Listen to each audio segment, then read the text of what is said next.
Now the United States has pulled its troops out of Afghanistan and the Taliban has taken control over the country. We're getting a sense of just how far right the right wing in the United States has gone, because they went from fear-mongering about the Taliban to now giving them props. Let's start with Lauren Boebert, who is a Republican member of Congress. She tweeted, "The Taliban are the only people building back better." Oops. I mean, is it oops though? I mean, it's oops for us, because we certainly wouldn't want to live under the control of a group like the Taliban. But for conservatives in the country, for right wingers in the country, for people like Lauren Boebert, taking people's rights away apparently seems like a great idea. Yeah, well, there's two parts to this. One is their enormous celebration anytime something wrong happens to America. Oh, the women's soccer team lost. Yes! Oh, we hate America. Wait, what happened? Well, this is weird. Oh, the Taliban beat us. Oh, yes, yes, go Taliban, build back better. Now, right wingers are like, oh, she's joking. Is she? No, she's not. Okay, and even if we're like, is she then allowed to joke about our other enemies? Like, go ISIS, Nazis, build back better, we believe in you. Can she, is that okay? I mean, here she is cheerleading for the Taliban. Now, that which leads to the second part. Well, do they really disagree? I mean, Taliban is against all the things they're against abortion, against vaccines, against science, against doctors, against women's rights, against abortion. Against, right. I mean, it does say any like, and in fact, that's going to lead to some of the others. And I want to come back to Boebert. Yeah, and let me be clear about something. I see a very significant problem with avoiding valid criticism of any given government or any given group in the name of preventing US imperialism, right? So I think that you can be against the United States occupying a country like Afghanistan. So I'm very much in favor of the troop withdrawal, and simultaneously acknowledge the fact that the Taliban is not a wonderful group that we would want to live under, especially considering the brutality that they've used against certain groups of people who don't follow along with their extremist views. So I just wanted to get that out of the way, but we do have other examples for you, including Nick Fuentes, who shared his thoughts about the Taliban. He argues that the Taliban is going to ban abortion, vaccines, and gay marriage. Maybe we were fighting on the wrong side for 20 years. There you go, that's perfect. Fundamentalist of a feather. Nailed it, no, you nailed it, that was got good. It, I'm here all week. Anyway, they're the same, that's the bottom line, right? They flock together or something like that. So that's a white nationalist, and he thinks like, I love fundamentalism. Oh, the Taliban, man, maybe we're on the wrong side. Maybe we should be on the side with the Taliban. I mean, how is that for deeply ironic? And he's not joking. I mean, he is against all of those positions, and he is saying like, oh, maybe they got a point. Tucker Carlson said it last night. Well, let's go to Tucker Carlson's video from last night, because he's a little more subtle, but pay close attention to what he argues went wrong with the US efforts in Afghanistan. Over the past 20 years, for example, Congress has allocated close to $1 billion to export academic feminism to Afghanistan. Where'd that money go? Well, it went to programs like a 2-year master's degree in gender and women's studies offered at Kabul University, something Afghans apparently never knew they needed. Another US government effort, meanwhile, funded, quote, activities that educate and engage Afghan men and boys to challenge gender stereotypes. Right, they weren't doing that enough. And of course, always and everywhere, our leaders enforced the most American of all cultural exports, affirmative action. American-funded gender advisors demanded that women compromise at least 10% of the Afghan National Army and a still larger proportion of that country's political leadership. Thanks to American-imposed gender quotas, dozens of women ultimately were installed as representatives in Afghan's parliament. How'd that work? Well, the whole thing was a sham, as always.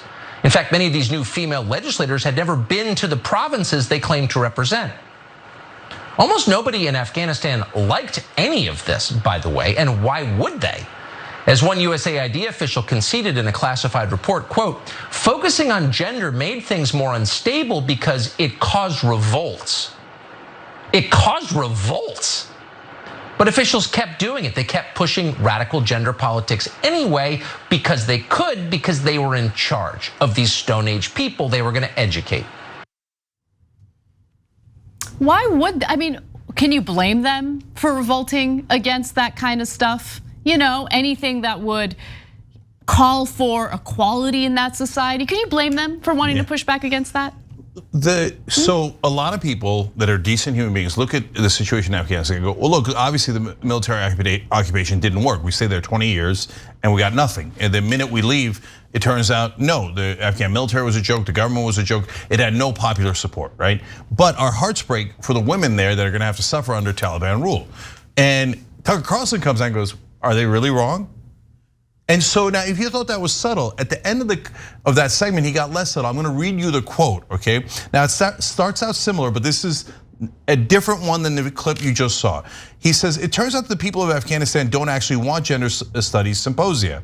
They didn't actually buy the idea that men can become pregnant. They thought that was ridiculous. Now this sounds like the type of thing Tucker says on the show all the time about America, right? Us conservatives, we don't buy those ideas. He continued, they thought that was ridiculous. They don't hate their own masculinity. They don't think it's toxic.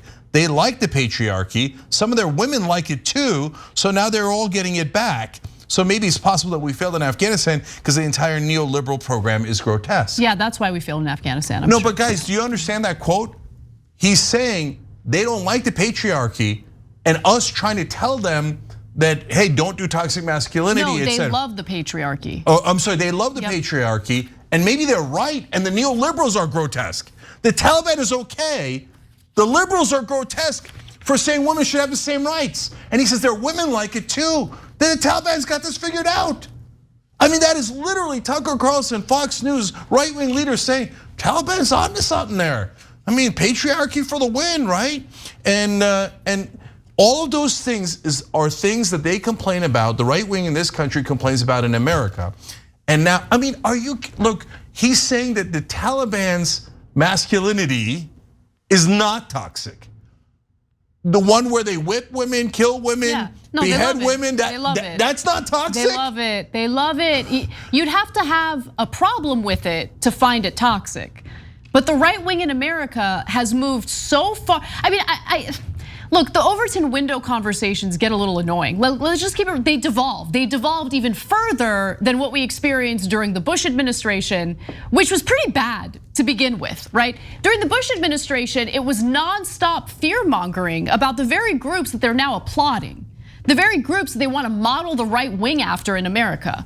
Like, think about how dire the situation is here within our own borders, where they feel emboldened enough to look at the Taliban and look at the extremists in other countries and say, you know what, maybe we've been fighting on the wrong side. Maybe this is great. Maybe we need to implement some of these policies here in the United States.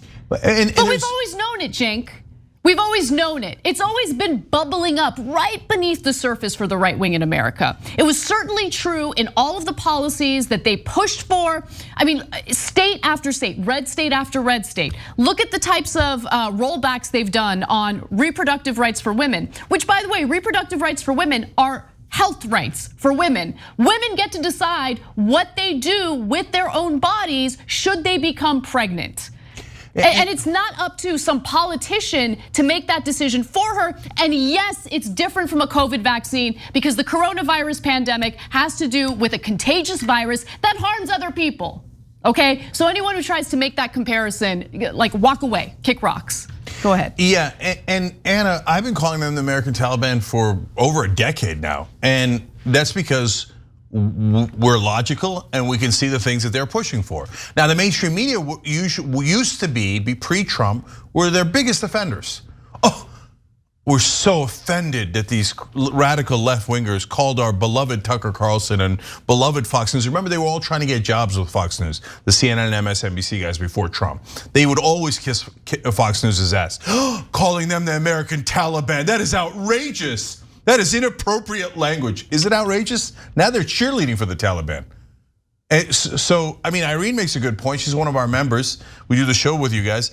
Irene said if the Taliban ran the US, Boebert wouldn't be in government. That's right, they don't allow women in government. Yet this jackass comes out and goes, Taliban building back better. Yeah, let me see her tweet one more time. Put that up. because I want you to think about this. So of course, a lot of people have criticized her tweet. It's outrageous, etc. They're cheering against us. But now, imagine if Ilhan Omar had sent this tweet. The Taliban are only people building back better. What would Fox News have said then? Aha! Ilhan Omar is against America. She's for the Taliban. Aha! And here she is. She did it. And Fox News is like, yeah, Lauren Boebert, Taliban rocks. So that's who Tucker Carlson is. When you see Tucker Carlson, understand that's Taliban Carlson. Yep. That's who he is. Yep. He just cheerleaded for them. It was amazing, saying that their masculinity is not toxic and that they appear to be free, etc. I mean, look, I read you the quotes. You saw the video. These guys are monsters, and if they got their way, they would do this. Similar, if not the same things as the Taliban. They would restrict everybody's freedom. They would be authoritarian dictators. And the very first people whose rights they would take away would be women's.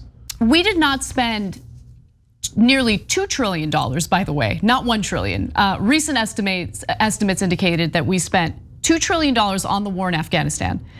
That money did not overwhelmingly go toward curriculums pushing for equality in the country. That money overwhelmingly went to defense contractors and weaponry. So don't buy the very clear deflection that Tucker Carlson is engaging in here, because he would have you believe that everything that went wrong with that war was the identity politics that we engaged in. That's the kind of garbage that he's trying to push there. Thanks for watching The Young Turks, really appreciate it. Another way to show support is through YouTube memberships. You'll get to interact with us more. There's live chat emojis, badges. You've got emojis of me, Anna, John, JR. So those are super fun. But you also get playback of our exclusive member-only shows and specials right after they air. So all of that, all you gotta do is click that join button right underneath the video. Thank you.